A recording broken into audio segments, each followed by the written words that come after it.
네, YTN 라디오 이재윤의 뉴스 정면 승부 1부 시작합니다. 1부에는 오늘의 주요 뉴스 정리하는 뉴스 인앤아웃 순서로 시작을 하죠. 오늘도 주요 뉴스 산뜻하고 또 깨끗하게 정리해 주실 김영민 아나운서 나오셨습니다. 안녕하세요. 네, 산뜻 깨끗 김영민입니다. 예. 자, 이 주요 뉴스의 의미와 배경을 설명해 줄 이동우 기자도 함께합니다. 안녕하십니까? 네, 안녕하십니까? 네. 자, 대우조선 해양의 하청업체 파업이었죠. 뭐 공권력 투입에 긴장감도 있었는데 협상이 타결됐다는 소식이 들어왔네요. 네, 조금 전에 한 4시 살짝 넘어서 네. 이제 타결됐다는 소식이 들어왔는데요. 오늘로 51일째 파업이 이어졌던 대우조선해양 하청업체 파업 사태 타결이 됐습니다. 노사가 오늘 오전 8시에 협상을 재개했고 최종 합의가 이루어진 건데 임금 인상 4.5%, 노조 전임 인정, 노조 사무실 설치, 손해배상 취하, 일부 조합원 고용 승계 등에 대해서 합의안을 마련한 걸로 알려졌고요. 이에 따라서 31일간 이어진 일도크 초대형 원유 운반선 점거 농성도 마무리가 됐습니다. 네. 앞서 말씀 주신 것처럼 윤 대통령이 이제 공권력 투입 의지를 보여주는 것 아니냐 하는 그런 발언도 있었는데 다행히 협상이 이루어졌습니다. 파업 과정 어떻게 보셨는지 먼저 뉴스인 해주세요. 예, 어쨌든 그 대우조선해양 그 하청업체 노동조합이 이제 장기간 51일 동안 이제 파업 사태와 함께 점거 농성을 벌이지 않았습니까? 네. 근데 그 과정 자체도 상당히 좀 안타깝고요. 그리고 대우조선해양 자체도 상당한 적자를 내고 있는 회사이기 때문에 네.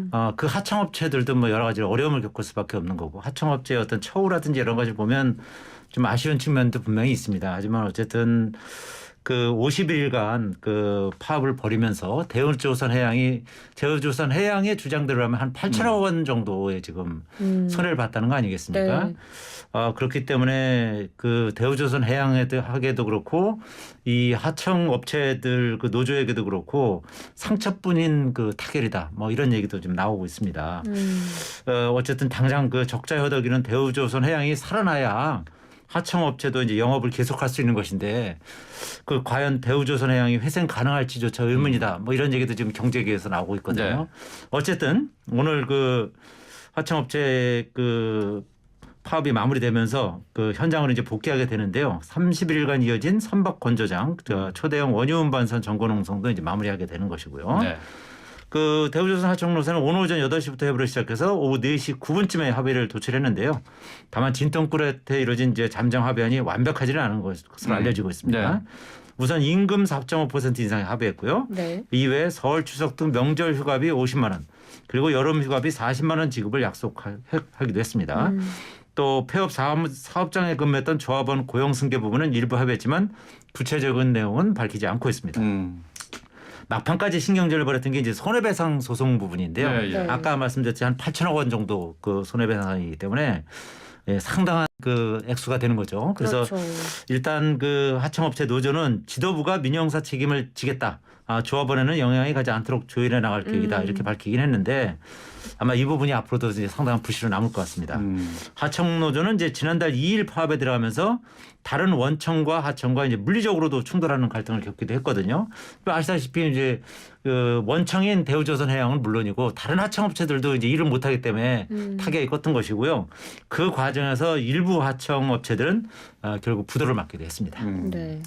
그 손배소 철회 여부에 대해서는 이게 지금 협상의 쟁점이었는데 지금 아직 현재까지 보도된 내용으로 보면은 아직 미결 상태로 이렇게 아마 나와 그거는 있어요. 손배소를 하지 않기로 약속하면 예. 그것도 대우조선해양 자체도 배임에 해당하기 때문에 그 부분은 아마 쉽게 합의는 어려웠을 것입니다. 그렇군요. 자, 뭐 대우조선해양의 파업 타결 소식도 들어왔는데 국회도 타결을 했습니다. 원구성 협상. 참 힘들게 질질 끌어오다가 타결을 했네요. 그렇습니다. 오늘 원구성 협상 타결이 됐는데요. 권성동 국민의힘 당대표 직무대행 겸 원내대표 그리고 박홍근 더불어민주당 원내대표가 오늘 김진표 국회의장 주재 회동에서 후반기 국회 원구성안에 합의를 했습니다. 53일 만에 이뤄졌고요. 네. 상임위 배분을 놓고 협상이 길었는데 국민의힘이 국회 운영, 법제사법, 국방, 외교통일, 정보, 행정안전, 기획재정위원회 이렇게 7곳의 위원장을 갖게 됐고 더불어민주당은 정무, 교육, 과학기술정보, 방송통신, 문화체육관광, 농림축산식품, 해양수산, 산업통상자원, 중소벤처기업, 보건복지, 환경노동, 국토교통, 여성가족, 예산결산특별위원회 이렇게 11곳을 맡게 됐습니다. 일단 가장 큰 쟁점이었던 곳이 과방위와 행안위였는데 결국 여야가 1년씩 번갈아 가면서 맡기로 했습니다. 그러니까 이제 지금은 국민의힘이 행안위, 더불어민주당이 과방위를 맡았는데 1년 뒤에 교대하는 그런 방식인데요. 원구성 협상 타결 과정 어떻게 보셨습니까? 뉴스인 해주세요. 그 어제 뭐 사실상 타결됐다고 제가 이 방송에서 말씀드렸지 않습니까? 네. 그러니까 그대로 된 거죠 사실상. 이제 근데 우리가 이제 정치권에서 협상할 때 이제 벼랑 끝 협상이란 말 많이 하지 않습니까? 네.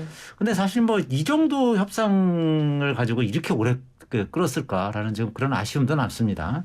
어쨌든 그 여야가 이제 후반기 국회 원구성 합의안을 이제 오늘 도출해낸 거는 이 나름대로 어떤 국민의 어떤 따가운 시선 이런 것을 의식을 해서 절충안으로 이제 받아들인 것으로 이렇게 풀이가 되는데요. 막판 최대 쟁점이었던 행안위와 그 과방위를 놓고 각각 1년씩 위원장을 번갈아 맡는 것으로 그렇게 이제 그 협상을 끝냄으로써 이제 53일 동안 대치를 끝내고 이제 타결할 수가 있었던 건데요. 네. 이 과정에서 이제 서로 주고받은 카드를 따져보면 국민의힘 7곳, 민주당 11곳 그 배분 결과 숨어 있는 그 득실 계산이 여실히 이제 드러나는 부분이 있습니다. 먼저 국민의힘 같은 경우는 집권 여당으로서 대통령실을 관장하는 국회 운영위를 비롯해서 외교 안보 등 국가 운영과 관련한 상임위를 이제 대부분 가져왔다는데 의의를 부여하고 있고요. 네. 또 행정안전부, 경찰국 설치 이슈가 있는 행안위와 또 국회 법안 처리에 관문 역할하는 법사위를 민주당의 양보를 끌어내면서 이제 확보해놨다는 점도 이제 성과로 보고 있는데요. 민주당은 애초 계획대로 행안위, 과방위를 모두 차지하진 못했지만 그 한상혁 방송통신위원장에 대한 사퇴 압력 등 집권 초반 이제 여권의 어떤 언론 장악 그 시도 이런 것이 지금 이슈가 되고 있지 않습니까? 그런 상황에서 우선 그 과방위를 방어할 수 있겠다는 점에서 주목하는 이제 그런 상황이고요. 네. 여기에 이제 2024년 총선을 1년이 앞둔 시기에 행정안전위를 맡게 되면서 그 치안이나 선거 관리 등에 대한 여권의 입김을 사전에 차단할 수 있게 됐다. 이런 데에 대해서도 나름대로 이제 좀 주안점을 두고 있는 뭐 그런 내부 분위기로 보입니다. 근데 그 앞서 국민의힘 의원 문자 메시지가 공개된 바가 있는데 사실 그 내용과 결과적으로 맞게 이제 협상이 이루어졌는데요. 여야가 근데 왜 이 문자 메시지 내용을 두고 아니라고 부인을 했던 걸까요? 글쎄요, 사실상 합의가 됐음에도 불구하고 이제 여야가 오랫동안 이제 이거를 협상을 하다 보니까 내부적으로도 이제 그 반발하는 그런 기류가 있거든요. 그래서 미리 이제 내부적으로 이런 부분에 대해서 알려주고 내부 반발을 일종의 사전 정지 작업하는 뭐 그런 작업을 벌인 것으로 이렇게 풀이가 됩니다. 네. 실제로 이제 여야에 다 이제 강성파들이 있지 않겠습니까? 이제 특히 이제 행안위와 과방위를 놓고 이제 마지막에 이제 서로 이제 그 대립을 했었는 건데 여권 같은 경우는 과방위를 반드시 가져야 된다. 뭐 그런 입장이 많았던 거고 야당은 이제 경찰이 요새 최근 이슈다 보니까 행안위도 반드시 가져야 된다. 뭐 이런 그런 그 의견이 많았었기 때문에 그런 어떤 내부의 어떤 그 반발이라든지 내부의 우려 이런 걸 이제 불식시키는 작업을 하면서 하루 동안 뜸을 들인 게 아닌가 그렇게 풀이가 됩니다. 네. 자, 후반기 국회 상임위원장 선출을 했는데 이거 외에도 정치개혁 특위 또 연금개혁 특위도 구성이 됐고 또 사개특위도 가동이 되는 거죠? 네, 그렇습니다. 일단 사개특위가 명칭이 또 바뀌었고요. 말씀 주신 것처럼 정치개혁특위, 연금개혁특위 같은 것도 설치하기로 했는데요. 각각 어떤 역할을 하게 되는지 뉴스인 좀 부탁드릴게요.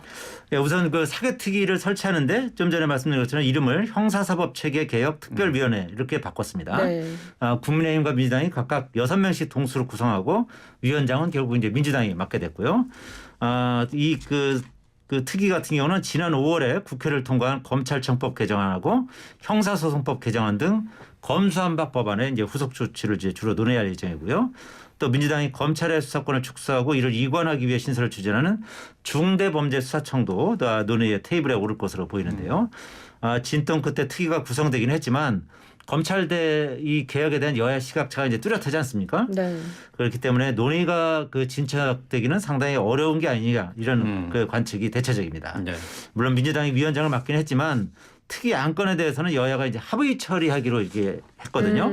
그렇기 때문에 여야 간 입장차가 좁혀지지 않을 경우에는 검수완박 공방 2라운드 모양새가 되면서 평행선만 달릴 수 있다. 이런 관측이 우세한 상황입니다. 또 정치개혁특별위원회도 출범하는데요. 그 법제사법위원회 권한 조정 그리고 연동형 비례대표제 개선, 교육감 선출 방법 개선 등을 다룰 예정인데요. 민주당 8명, 국민의힘 8명, 비교섭단체 1명 등 17명으로 구성되고 위원장은 민주당이 맡게 됩니다. 그동안 법사위는 체계 잡고 심사권을 남용해서 다른 상임위의 상원 역할을 한다는 그런 비판이 일각에서 나오기도 했었는데요. 네. 상임위에서 넘어온 그 법안이 체계자구 심사를 이유로 해서 계류되거나 법안 내용이 바뀌는 등 법사위가 월권을 행사한다. 뭐 이런 지적이었는데 네. 민주당이 이제 법사위원장을 국민의힘에 넘겨준 만큼 법사위의 권한 축소를 골자로 하는 법사위 개혁을 강하게 요구할 것으로 예상이 되고요. 또 연금 재정 안정 및 4대 공적연금 등 개혁 방안을 논의할 연금개혁특별위원회도 이제 구성이 되는데요. 네. 민주당 6명, 국민의힘 6명, 비교섭단체 1명 등 13명으로 이루어지고 위원장은 국민의힘이 맡을 예정입니다. 네. 자, 각종 이제 민생 관련 법안도 쌓여 있는데 개혁 법안들 또 처리 이게 만만치 않을 것 같습니다. 여야가 이제 원구성을 마쳤는데 자, 어떤 활동을 할지 계속해서 지켜보도록 하죠. 자, 오늘 국민의힘 국가안보문란 TF가 기자회견을 열었어요. 탈북어민 북송 사건에 대해서 입장을 밝혔죠. 네, 그렇습니다. 오늘 국민의힘 국가안보문란 TF가 기자회견을 열고 지난 2019년 11월 정부는 합동신문에서 16명 살해라는 자백을 받고자 했으나 증거도 없고 탈북민의 증언이 일치하지 않았는데도 흉악범으로 단정하고 북송 작전을 펼쳤다. 이렇게 주장했습니다. 그러니까 북송이라는 결론을 놓고 여기에 꽤 맞춘 거라면서 북송의 이유인 흉악범 단정의 논리가 무너지는 상황에서 이걸 지키기 위해 당시 관련자들이 허언을 쏟아내는 모습이 가소롭다. 이렇게 강도 높게 비판을 했는데요. 탈북 어민 북송 사건은 사실 북송이라는 잠정적 결론을 내고 여기에 모든 정황을 깨맞춘 것이다. 라는 이 국가안보문란 TF의 입장에 대해서 좀 뉴스인 부탁드릴게요. 어쨌든 그 국가안보문란 그 TF에서 오늘 이제 발표를 했는데 나름 상당히 좀 내용이 좀 있어 보입니다. 네. 어쨌든 그 탈북어민 북송과 관련해서 합동신문에서 16명 살해라는 것을 자백받고자 했지만 증거도 없고 탈북민의 증언도 일치하지 않았다. 네. 그럼에도 문재인 정부는 흉악범으로 단정하고 일사천리로 북송 작전을 펼쳤다. 이렇게 주장한 것인데요. 이 TF가 이렇게 얘기했어요. 언론 보도에 의하면 강제 북송 탈북 선박이 한국군에 납포되기도 전에 북송을 논의한 정황이 있다는 보도가 있다면서 네. 북한은 귀순한 오징어잡이 선박이 실종된 것을 인지하고 이 선박을 찾기 위해서 해군과 어로 통제기관 간에 교션이 있었을 것이다. 이렇게 설명하게 됐습니다. 네.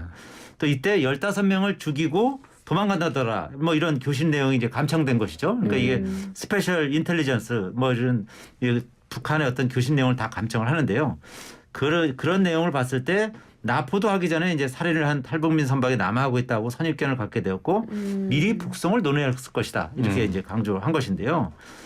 그러면서 이제 합동신문 결과가 의문투성인데도 정의영 전 그 청와대 안보실장은 탈북어민 2사람의 증언이 완전히 일치했다고 거짓말을 해서 어민들을 희대의 역대 살인마로 악마로 만들었다. 이렇게 주장하기도 했습니다. TF는 또 이렇게 주장했는데요. 국정원은 감청했다는 이 그 SI도 보안 규정에 의해서 정보위 국방위 여야 의원에게 보고하고 네. 귀순자들이 자필로 작성한 이력서하고 귀순 의향서 그리고 합동신문 내용과 국정원에서 검찰에 고발한 고발 문건 등을 여야가 본 앞에서 공개하기 바란다. 이렇게 촉구하게 됐습니다. 네. 지금 이제 TF의 위원이죠. 태영호 의원이 북송 어민들이 살인 자체는 인정한 것 같다. 이렇게 얘기를 했네요. 네, 오늘 라디오 인터뷰에서 살인자냐 아니냐 여기로 가면 안 된다. 그것은 전제로 하고 가야 된다면서 합동신문 자료를 보지는 못했지만 살인을 했다는 건 본인들도 인정한 것 같다. 이렇게 말했습니다. 네. 그렇지만 이제 살인자라 하더라도 강제 추방이 우리 헌법과 현행법에 없기 때문에 잘못됐다. 이런 논거로 계속 나갔다고 덧붙였는데요. 오늘 기자회견 후에도 정부 공안당국 발표에 의해서도 살인 자체를 부정하는 자료는 없다고 했습니다. 그러니까 민주당이 16명을 죽인 흉악범이다. 그렇기 때문에 이제 북송을 한 거다라는 주장에 대해서 살인의 여부는 본질이 아니고 이제 북송의 정당성 또 합법성이 중요하다 이런 취지로 발언한 걸로 보이는데요. 태 의원의 입장 어떻게 보셨습니까? 상당히 일리가 있는 주장이라고 봅니다. 태영 의원이 아시다시피 그 영국에서 대리 대사를 할 정도로 상당히 네. 좀 그 뭐랄까요 아주 그 머리가 좋은 그런 분인데요. 그 어쨌든 태영호 의원의 오늘 발언은 탈북어민들이 이제 살인을 했는지 여부보다는 이들을 강제 북송한 것이 이제 불법이니까 여기에 초점을 맞춰야 된다. 네. 이런 취지로 풀이가 됩니다. 국민의힘 그 한기호 의원 같은 경우는 이제 탈북민들이 탈북 브로커다 이런 주장을 펼치기도 했는데 그렇죠. 그 여러 가지 정황을 보면 이들이 살인을 했다는 자수서가 있는 것으로 보이니까 그런 부분에 초점을 맞추다 보면 자칫 그 법 위반보다는 흉악범을 그 북송한 것이다라는 어떤 이런 민주당의 프레임에 네. 걸려 들어갈 수가 있다. 이런 우려를 표명한 것이죠. 사실 이제 민주당은 이제 흉악범을 그 북송한 건데 뭐가 문제냐라는 이런 어떤 국민의 정서에 기대는 측면이 있고요. 그리고 이제 국민의힘 같은 경우는 어쨌든 그 이 귀순 의사를 표명한 상태면 우리 국민으로 간주가 되거든요. 네. 우리 국민을 북한에 보냈다는 것은 엄연히 이제 그 헌법과 현행법을 위반한 것이기 때문에 이런 어떤 이 불법 그 법 위반 이런 부분에 초점을 맞춰야 된다. 이렇게 이제 강조하고 있는 것이죠. 네. 실제로 그 오늘 한 정부 고위 당국자도 이런 말도 했습니다. 일단 그 탈북어민 2명이 살인한 부분은 인정하고 있고 언론 보도상 그 특별 취급 정보상으로 살인 사실이 있다고 한 부분을 고려할 때는 그 물론 구체적 진술에서는 약간의 차이는 있더라도 살인했을 개연성은 높다. 이렇게 설명을 했습니다. 이 당국자는 그 오늘 대통령실에서 취재진과 만나서 이런 얘기를 했는데요. 국민의힘에서는 어민들이 흉악범이 아니라는 주장까지 있다. 이런 질문에 이런 식으로 이제 답변을 한 건데요. 이 당국자는 다만 그렇지만 그것은 사실을 알 수가 없다. 누구도 권위를 갖고 살인 여부를 인정하거나 판정할 수는 없다. 이렇게 덧붙이기도 했는데 어쨌든 여러 가지 정황상 태영호 의원의 말대로 이 그 살인범이 아니냐, 흉범이 아니냐 여기에 초점을 맞추는 것보다는 여러 가지로 어쨌든 그 문재인 정부 때 그 정부 당국자들이 이 탈북 어부를 강제 북송하는 과정에 여러 가지 그 탈법 행위를 했기 때문에 이 부분에 초점을 맞춰야 된다. 이렇게 강조하고 있는 것이죠. 네. 그러니까 힘적으로는 이제 국민의힘 측에서는 귀순 의사를 분명히 밝혔다 하는 점을 강조를 하고 있는 거고 그렇죠. 민주당에서는 흉악범이다라는 데 더 방점이 있습니다. 근데 뭐 조금 전에 이동우 기자가 얘기했다시피 이 북송 그 북한 어민들이 이게 지금 말씀하셨던 것처럼 탈북 브로커다라는 설이 있는데 이거 가지고 지금 이제 국민의힘과 민주당 간에 또 설전도 이어지고 있죠. 네, 그렇습니다. 지금 국가안보문란 TF위원장이죠. 한기호 의원이 익명의 탈북민 주장을 인용해서 탈북 어민들이 16명을 살해했다는 주장은 북한이 이들의 송환을 위해 주장한 거짓말이다. 실제로 송환된 탈북 어민 2명은 북한 주민 16명의 탈북을 돕던 중 당국에 발각돼 탈출한 탈북 브로커다. 이렇게 주장한 바가 있는데요. 태영호 의원은 뭐 이런 주장도 있고 저런 주장도 있는 상황에서 누구 주장이 가장 신뢰할 만한 소스인지는 단정되지 않았다면서 좀 이렇게 단정적인 입장은 경계하는 모습이었습니다. 박홍근 민주당 원내대표도 여기에 대해서 카더라 발언을 인용해서 16명을 살해한 흉악범을 탈북 브로커라고 한 여당은 주장은 도저히 믿기 어려운 수준이다라고 비판했는데요. 탈북 브로커설 뉴스인해 주세요. 글쎄요. 그 탈북 브로커설은 그 간단히 말씀드려서 조금 여러 가지를 봤을 때 신빙성이 이렇게 많아 보이진 않는다. 저는 그렇게 봅니다. 네. 왜냐하면은 이거는 일종의 풍문이거든요. 네. 그리고 그 정확한 어떤 증거를 가지고 하는 것이 아니라 이런 그 탈북한 사람들 사이에서 그런 얘기가 많다. 뭐 이런 정도의 그 주장이기 때문에 이것은 사실 그 여러 가지로 이제 팩트라고 말하기에는 좀 부족한 부분이 있어 보입니다. 태영호 의원도 이에 대해서 16명 살해면 집단 살해인데 북한에서 이 사건을 아는 이가 없다면서 이런 주장이 있는 상황인데 누구 주장이 신뢰할 만한 것인지 아직 단정할 수 없다. 네. 이렇게 설명하게 됐거든요. 앞서 이제 국민의힘 TF가 이제 3차 회의에서 이런 식으로 이제 주장을 한 거거든요. 탈북민과 당시 정부 측 관계자들의 증언을 들었으며 단장인 한기호 의원은 당시 회의에서 16명이 살해했다는 문재인 정권의 발표는 허위라 이렇게 주장을 했고요. 네. 16명을 살해했다는 것은 북한이 2명의 탈북 브로커를 송환받기 위해서 거짓말한 것이고 문재인 정권은 실제로 이런 내용을 합동신문을 통해서 확인했을 것이다 이렇게 이제 전하기도 했지만 사실 뭐 뚜렷한 어떤 물증이나 그런 어떤 뭐 사람의 진술이라든지 이런 부분은 이제 제시하지 못하고 있는 게 사실이거든요. 네. 그래서 이 부분은 조금 더 좀 신중하게 그 주장을 할 필요가 예. 있지 않을까 저는 그렇게 생각합니다. 지금 양당의 주장만 있고 각종 추측만 지금 난무한데 말이죠. 결국 진상 조사를 빨리 하루라도 빨리 그 마무리 지어야 되겠다 하는 생각이 좀 드네요. 자, 김영민 아나운서, 이동우 기자와 함께한 오늘의 주요 뉴스 인앤아웃 여기서 마치겠습니다. 두 분 고맙습니다. 고맙습니다. 예, 감사합니다.